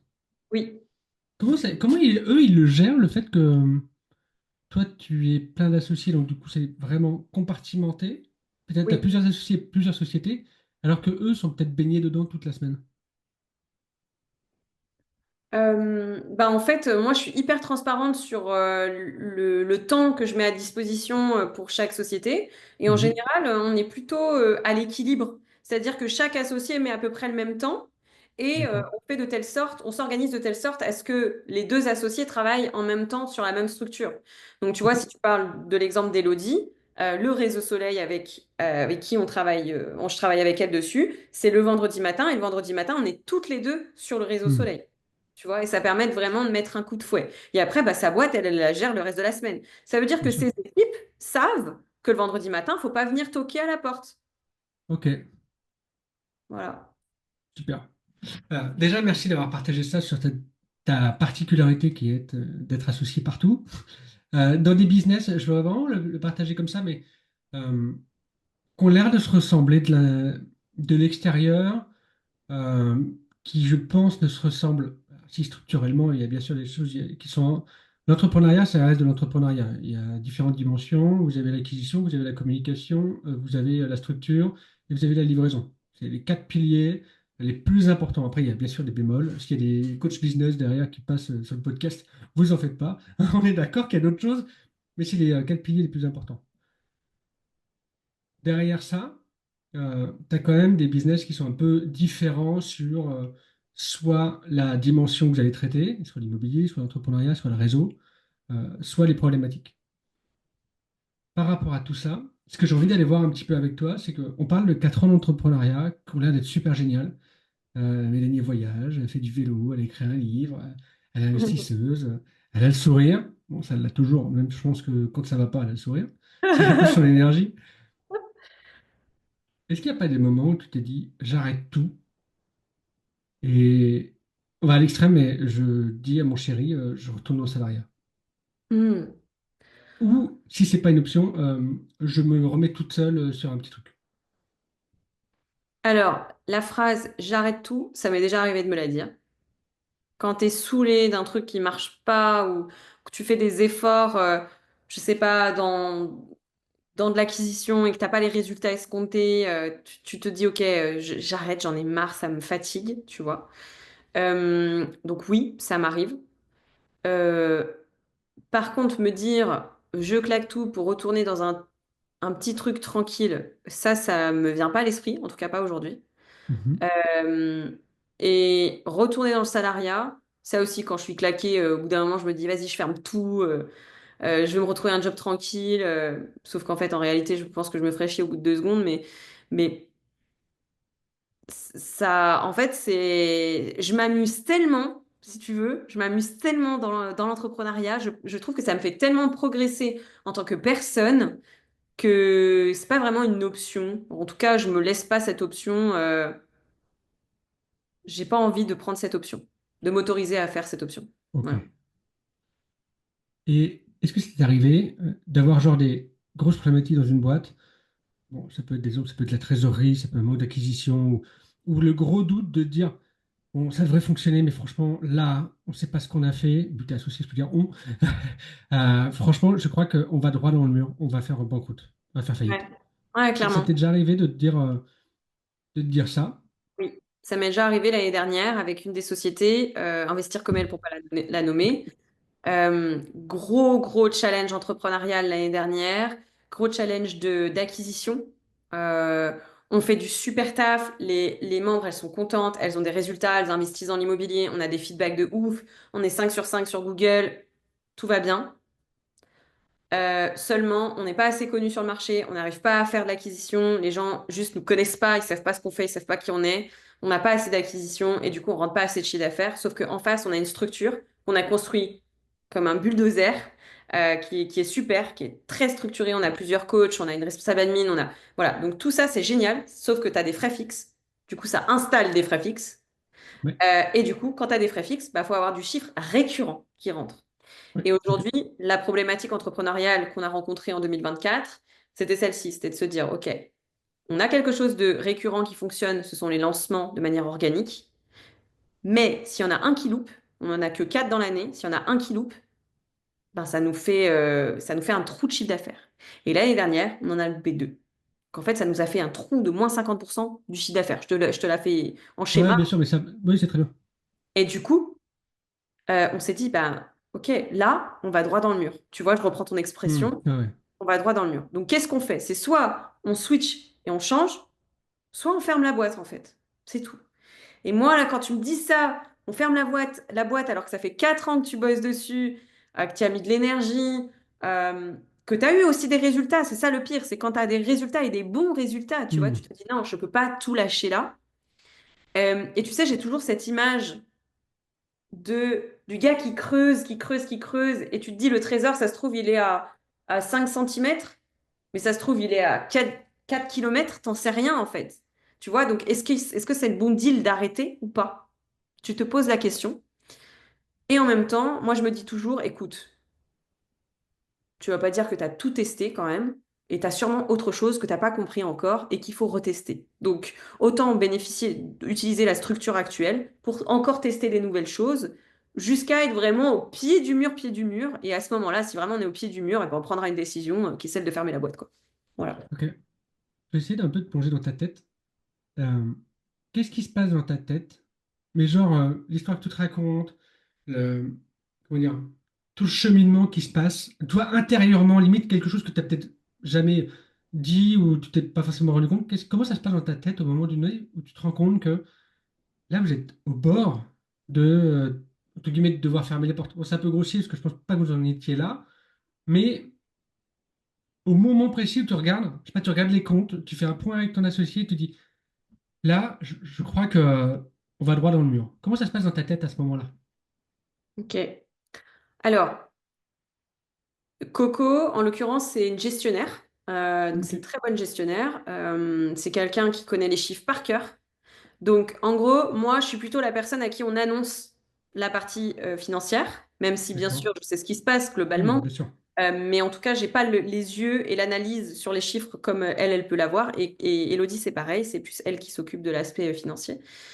Et moi, comment je l'accueille? Je me dis, OK, là, on n'a pas assez de trésor. Qu'est-ce qu'on fait? Déjà, premier truc qui me vient en tête, c'est il y a un problème, sonnette d'alarme, allume-toi, allume ton cerveau et demande-toi comment tu peux aller chercher plus. Tu vois? Voilà, je me dis ça. Même si quand tu reçois la nouvelle, tu boudes un peu. Tu es là en mode, attends, vas-y, on se fait chier, on bosse, tu vois. Bon, tu boudes un peu pendant quelques minutes et après tu switches tout de suite et tu te dis, OK, vas-y, qu'est-ce qu'on peut faire d'autre, de différent pour aller chercher des leads, des nouveaux prospects, etc. Et souvent, ce que je me rends compte maintenant, c'est que je me heurte à mes propres limites, c'est-à-dire que je ne sais pas ce que je ne sais pas, et du coup, j'arrête de chercher des ressources que je pourrais développer moi, et je vais chercher des ressources à l'extérieur pour me dire, OK, ben en fait, si je sens que j'arrive à un palier et que je ne vois plus de solution parce que je me sens coincée, et ben qui je peux aller chercher à l'extérieur qui va pouvoir m'aider sur cette problématique? Ok. Juste pour centrer un peu ce point-là, tu dis qui a peut-être les ressources à l'extérieur pour résoudre cette problématique. Je sais que vous vous faites coacher, toi tu te fais coacher, et je sais qu'avec les associés, vous vous faites coacher, mais justement dans cette dynamique de qui a les ressources, est-ce que c'est entre guillemets, obligatoirement la recherche d'un coach ou d'un formateur ou d'une personne qui est expert dans le domaine pour vous aider? Ou est-ce que vous commencez déjà par décrocher votre téléphone en vous disant, tiens, il y a Jacques là-bas, euh, il a peut-être une solution pour moi, sans avoir la dimension de se faire coacher, c'est peut-être pas un membre de ton réseau. C'est quoi la première logique? Est-ce que tu te dis, je vais chercher un coach pour qu'il m'aide, ou quelqu'un que je vais rémunérer pour qu'il me résolve la solution? Ou est-ce que tu commences déjà par dire, ah, dans mon réseau, je regarde mon répertoire, qui est-ce qui a déjà vécu ça et qui pourrait me donner, je sais pas, un petit tuyau ou un petit truc? Mm. La première étape qui m'aide, c'est de partager mes problématiques entrepreneuriales à d'autres chefs d'entreprise. Ok. Et pour ça, il faut avoir un cercle de confiance, une bulle de confiance. Ma bulle de confiance, c'est le Ciel. C'est Mhm. un réseau qui s'appelle donc le Ciel, le Club des investisseurs et des entrepreneurs lyonnais. C'est mon mastermind qui comprennent des gens en qui j'ai 100% confiance et je peux leur diffuser des problématiques entrepreneuriales sans avoir peur d'un quelconque jugement. Voilà, c'est plutôt très bienveillant. Et du coup, je pense que mon premier réflexe, c'est de partager mes problématiques au réseau en local. Voilà. Ok. Parce qu'en fait, avant d'aller chercher un coach, peut-être qu'il y a un truc que j'ai pas vu ou je suis pas en capacité de le voir parce que je suis trop dans la douleur. Et du coup, peut-être que juste en regardant cette chose-là, je me dis, ah putain, mais oui, en fait, c'est une évidence. Donc déjà, ça peut faire gagner du temps avant même d'investir de l'argent sur un coach.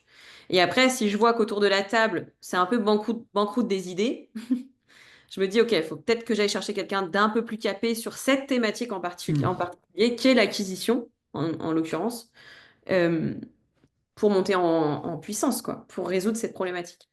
Voilà. Ok. Est-ce que dans ton parcours, il y a eu d'autres moments où vraiment tu t'es dit, là, je suis dans la merde. Désolé pour le mot, mais vraiment où tu t'es dit, là, genre, un soir, t'appelles ton chéri, tu dis, écoute, là, ça va pas du tout. Ça t'est Ouais. déjà arrivé? Ah bah oui, oui, bien sûr. Non, mais clairement. En fait, quand par exemple, tu as un problème avec un associé et que tu sais pas comment le résoudre, Mhm. en tout cas, la solution te vient pas comme une évidence. Là, tu te dis, putain, en fait, on va pas pouvoir avancer tant que cette problématique, elle n'est pas réglée. Et là, c'est un sujet. Euh, et après, tu as aussi l'aspect financier de la boîte qui peut te faire penser ça.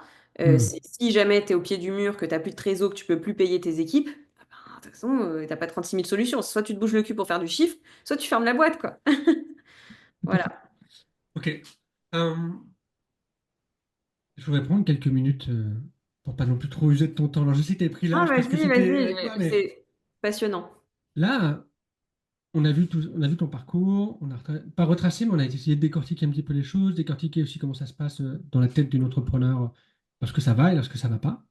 Euh, Aujourd'hui, tu as trois sociétés avec des associés. Comment tu comment as vécu les shifts que tu as fait en termes de posture, en termes d'identité, peut-être en termes, alors soit en lien avec les chiffres d'affaires, soit en lien avec ta posture dans les structures ou sur le marché. Comment tu as vécu ça, toi?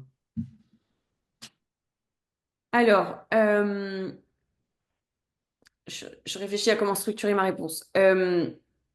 En fait, là, moi, ce que j'ai vécu, c'est je passe d'un business que je gère toute seule, de Ok. prestation de service, donc je fais une prestation parce que j'ai un client qui me l'a demandé, à je gère des équipes qui effectuent des prestations comme moi j'ai pu l'effectuer Ouais. précédemment pour faire croître l'entreprise. Donc déjà, la posture, déjà, c'est pas du tout la même parce que tu as presque une posture de Mhm. manager fondateur, que dans l'autre cas où tu es plus dans l'exécutif opérationnel, hein, ce qui est très bien aussi. Hein. Et, hum, et du coup, tu vois, c'est ça, ce changement de posture que je suis en train d'opérer très rapidement et de plus en plus rapidement maintenant sur les structures.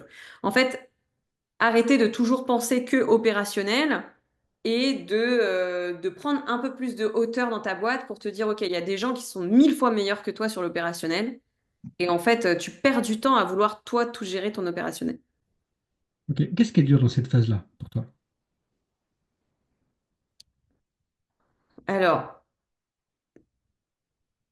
ce qui est dur dans cette phase-là, c'est de te rendre compte de tout ce que tu fais toi dans l'opérationnel déjà, de prendre conscience de ce que tu fais toi dans l'opérationnel Ok. et d'avoir assez de recul pour te dire, est-ce que c'est vraiment à moi de le faire ou est-ce qu'il y a quelqu'un qui est meilleur que moi qui pourrait le faire pour moi ou avec moi, tu vois? Et ça, c'est le premier switch. Je trouve que c'est le plus difficile, en fait, de t'auto-analyser et d'analyser ce que tu fais dans ton job. Et après, tu as la deuxième phase, qui est la phase recrutement, et la phase je fais confiance, et la phase je contrôle ce qui est fait aussi. Donc, je manage, tu vois. Voilà. C'est quoi le rôle le plus difficile pour toi depuis que tu as fait ce shift-là de structure? Ce que je déteste, c'est le contrôle. Ce que je déteste le plus, c'est une fois que tu as trouvé la personne, que tu l'as inclus à l'équipe, de recontrôler derrière son travail pour être sûr que la personne, elle fasse bien son job ou qu'elle s'essouffle pas ou qu'elle n'ait pas des problématiques. Ça me prend l'énergie et ça me saoule un peu. Euh, Qu'est-ce qui te saoule là-dedans? C'est le fait de devoir le faire ou la peur d'être déçu si la personne s'est plantée? Enfin, Non, je pense que c'est surtout de devoir le faire. Tu vois, c'est comme le suivi des KPI. Enfin, ça, hmm, c'est tout c'est de la gestion, en fait. Et moi, je pense que la gestion, c'est pas trop mon dada. Tu vois. ok. Par contre, j'adore sourcer les profils. Par exemple, là, il a fallu que je recrute deux personnes, deux coachs business pour des jeunes entrepreneurs. Bah, je l'ai fait et ça allait super vite. Et tu vois, là, j'arrive à la phase où il faut leur expliquer les process. C'est moins intéressant. Ok. Pourquoi tu trouves que c'est moins intéressant? Bah, parce que c'est des process et que les process, je trouve ça un peu chiant. Ça y est, on est au cœur des trucs. Merci. Parce que les process, c'est chiant. Ok, c'est vrai. Euh, mais du coup, est-ce que c'est un frein pour toi? Enfin, même si, bon, on parle de Mélanie, mais Mélanie, elle a déjà beaucoup de développement personnel derrière elle, beaucoup de séances de coaching, et beaucoup de suivi, beaucoup de discussions aussi avec pas mal de personnes de son réseau. Euh, Est-ce que tu crois qu'aujourd'hui, ça peut être un frein pour toi dans le développement de tes sociétés, le fait d'avoir, de trouver ça chiant, le fait de Mais mettre en clairement. place les process, leur partager et tout? Ou est-ce que tu penses que tu aurais pu être, entre guillemets, plus rapide, même si je sais que tu es toujours parfait, mais est-ce que tu penses que ça aurait pu être plus rapide si tu aimais ces parties-là? Non, mais en fait, c'est une évidence que si j'aimais cette partie-là, euh, je structurerais tout de suite des process ou plutôt même, je pourrais même déléguer la structuration des process, tu vois. D'ailleurs, c'est ce qu'on est en train de faire avec Investir comme elle. Moi, je suis toujours, comment dire, surprise par la capacité qu'a Coco à dire, vas-y, ça, on fait faire par telle et telle personne. Tout de suite, elle a le réflexe, alors que moi, je l'ai pas encore. Et donc, c'est sûr que ça m'aiderait à aller plus vite. Ouais. Ok. Des fois, tu t'en veux ou pas? Ou tu te dis c'est ok? Ah non, bien sûr, je m'en veux parfois. Non, mais j'aime bien parce que là, je pose des questions assez spontanées, et c'est aussi ma manière de faire, mais et là, j'ai vu le sourire de Mélanie arriver en disant ah, ouais, c'est vrai que des fois, je m'en veux un peu quand même. Bah bien sûr, bah, c'est sûr que tu t'en veux parce que parfois tu fais des trucs et tu te dis putain merde, j'ai perdu un temps fou à faire ça, mais pourquoi en fait? Pourquoi j'ai fait ça? Et pourquoi d'ailleurs? Bah, pourquoi? J'en sais rien, parce que tu t'es dans le feu, tu te dis je vais faire tous les trucs opérationnels parce que tu t'en sens capable aussi, peut-être. Hmm, ok. Non, je posais volontairement la question parce que il y a des personnes qui imaginent que à partir du moment qu'on a des associés, qu'on a des sociétés qui fonctionnent, euh, tout devient plus simple et tout. Donc, tu es en train de nous montrer que, non, en fait, à chaque étape, il y a des trucs que vous n'aurez pas envie de faire, que vous allez continuer de faire parce que, on ne sait pas trop pourquoi, mais soit c'est un automatisme, soit on a du mal à le lâcher, soit on se dit, mais on ne sait même pas comment on va pouvoir le partager, l'enseigner pour que ça soit délégué, ou quelqu'un, bah, autant que ça soit fait par moi, je perds du temps, j'ai moins vite, mais c'est pas grave. C'est ça. OK? Euh,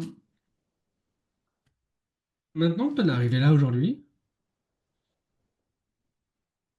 où est-ce que tu te vois je sais pas, alors, je te donne un chiffre au hasard, mais dans 3 ans, et quelle limite tu peux voir en toi en te disant, OK, bah, je me vois bien là-bas, à tel niveau de business, de personnel et autres.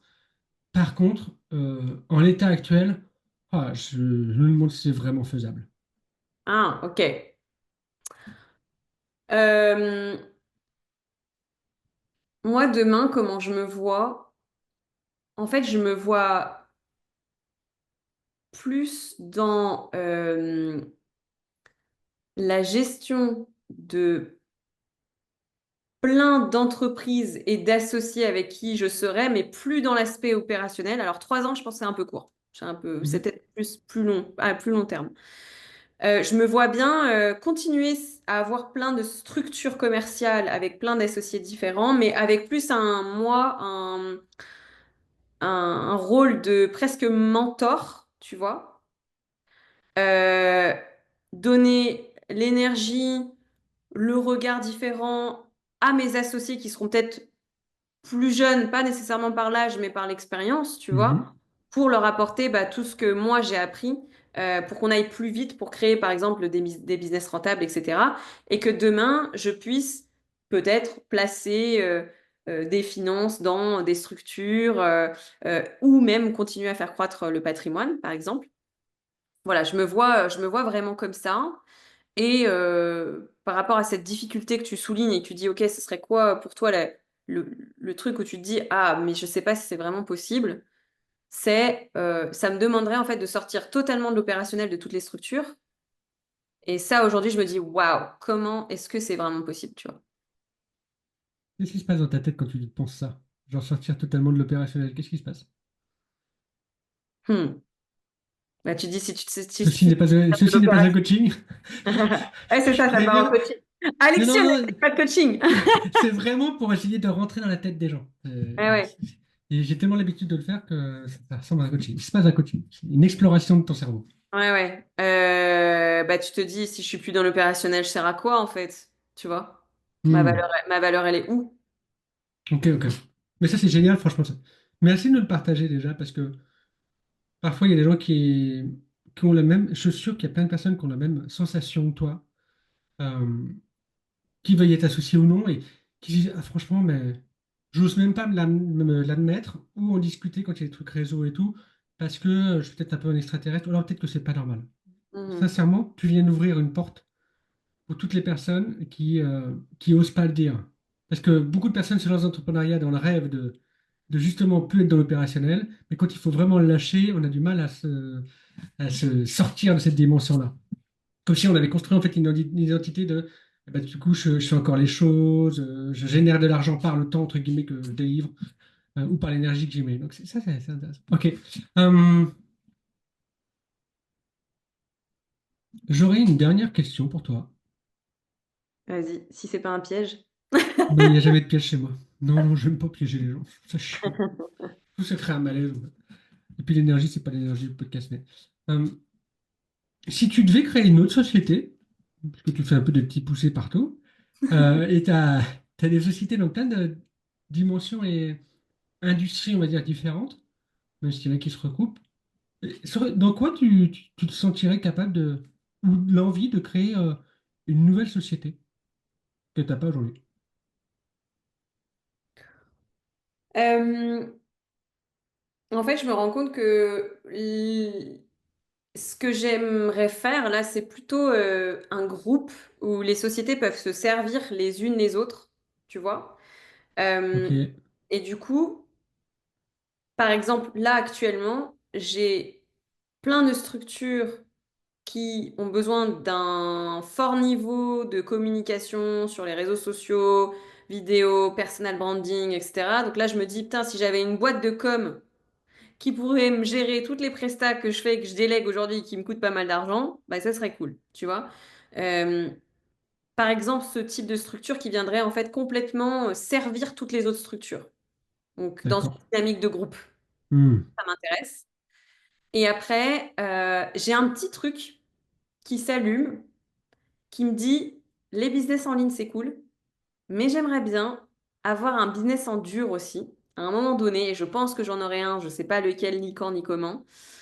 Euh, pour revenir sur la pierre, tu vois, la valorisation de la structure, qui moi aujourd'hui j'ai des sociétés qui sont difficilement valorisables puisque c'est mon image personnelle, le personnel branding, donc c'est cool, c'est génial, mais difficilement valorisable quand même. Donc tu vois, plus des choses plus tradies, j'ai envie de te dire. Voilà, donc j'ai ça qui ok, gravite. ok. Merci de le partager.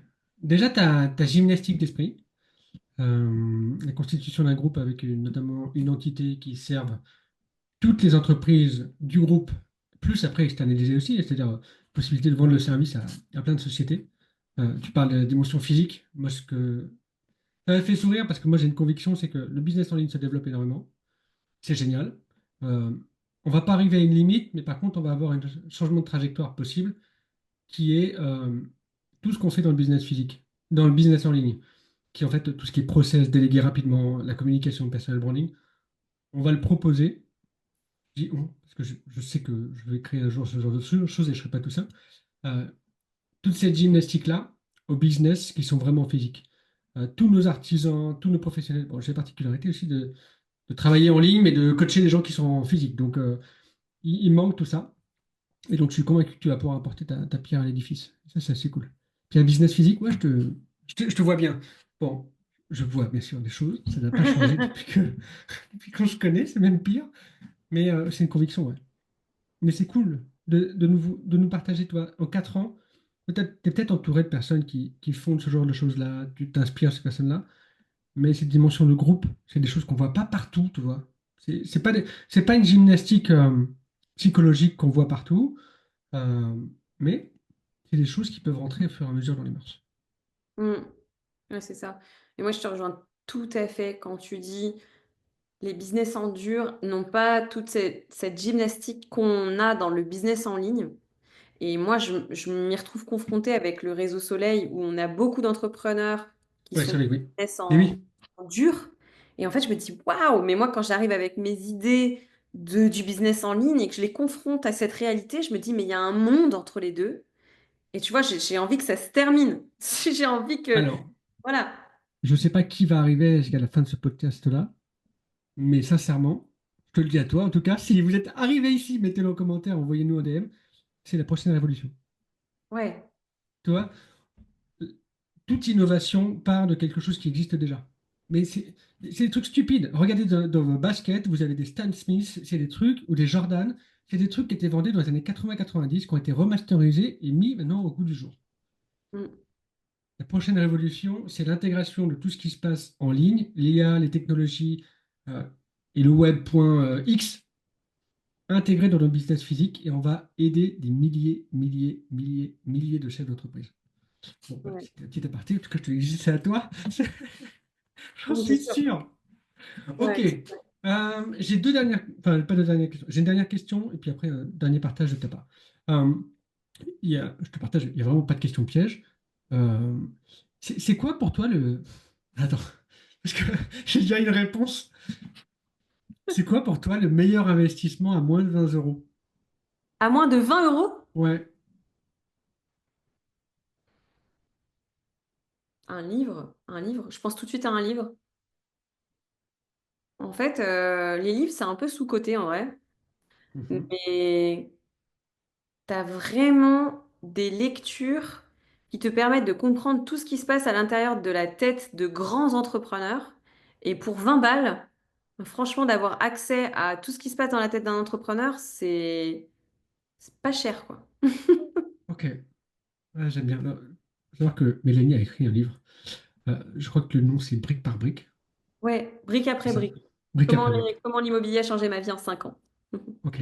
Donc, elle parle de livres. Moi, pour ceux qui nous écoutent, si vous avez des petits budgets, vous avez tout ce qui est plateforme. Alors, moi, j'aime bien. Je les ai pas, en fait. Je suis pas abonné, mais je sais que c'est des trucs qui peuvent être intéressants. Gaia, Mindvalley.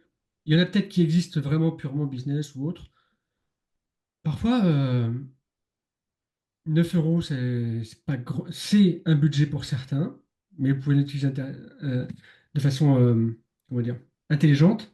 Et le dernier truc, je pourrais dire à moins 20 euros, si vous voulez vraiment lancer des business, notamment en ligne, pour 18 euros, vous avez la formule payante de ChatGPT.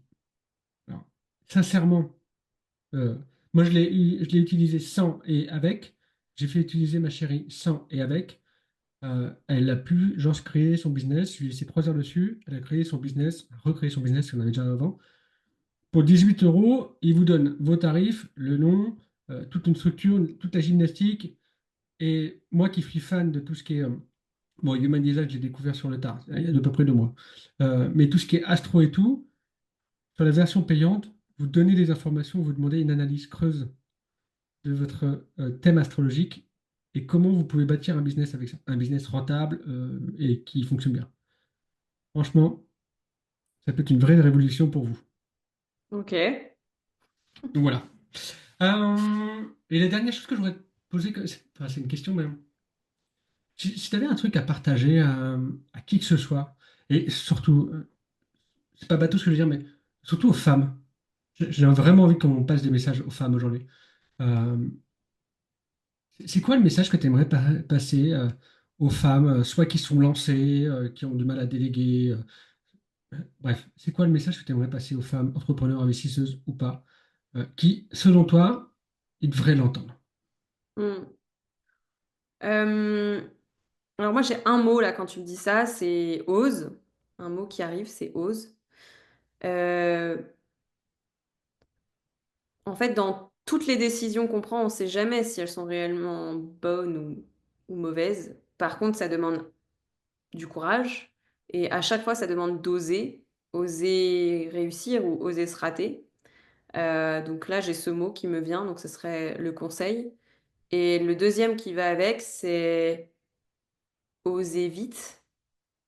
Euh, Parce qu'en fait, le temps passe et n'attend personne, malheureusement. Et du coup, ben, enfin, je veux dire, la vie passe tellement vite et ça se trouve, vous êtes en train de vivre, je ne sais pas, vos dernières 24 heures, tu ne sais, t'en sais rien en fait. Du coup, je me dis, c'est trop dommage de pas oser parce que peur, parce que problématique perso, parce que tout en fait. Mhm. Alors que tu pourrais juste tester et recommencer et vite pour vivre l'expérience en fait, pour vivre l'expérience. Voilà. Donc, Ok, ose et ose vite. ok, parfait. On arrive sur la fin. Moi, je voudrais te remercier pour euh, ta disponibilité et aussi ta volonté, en tout cas, de nous accorder en fait le fait de plonger dans ton esprit, une conversation avec ton âme, et vraiment d'aller voir, creuser en fait la réalité de ce que toi tu vis, intérieurement et extérieurement, pour montrer aussi à toutes ces femmes et ces hommes, c'est normal ce que vous vivez. C'est pour ça que moi j'ai voulu aller piocher et chercher les coulisses des gens pour normaliser ce que chacun vit dans son petit bureau en se disant, c'est pas normal, je vais tout arrêter. C'est normal, peu importe la grosseur de votre structure. Que vous fassiez 1000 euros par mois ou zéro aujourd'hui, ou que vous fassiez, je sais pas, 20, 30 000, 40 000 par mois, mettez les chiffres que vous voulez, vous pouvez même monter jusqu'à 100 millions, que je sais que même là-haut, ils sont pas tout le temps très très bien. C'est normal. C'est une normalité en fait Ouais. d'être dans ces phases de fluctuation, de ça va pas, je vais tout arrêter, je comprends pas ce qui se passe, je suis nul, peu importe votre niveau. Mm. Point final. Très bien. Merci beaucoup pour tout ça Merci et à toi. pour tout le monde. Je mettrai tous les liens nécessaires pour retrouver Mélanie et tout ce qu'elle fait. Et je vous donne rendez-vous au prochain épisode. Bye. Merci, à très vite.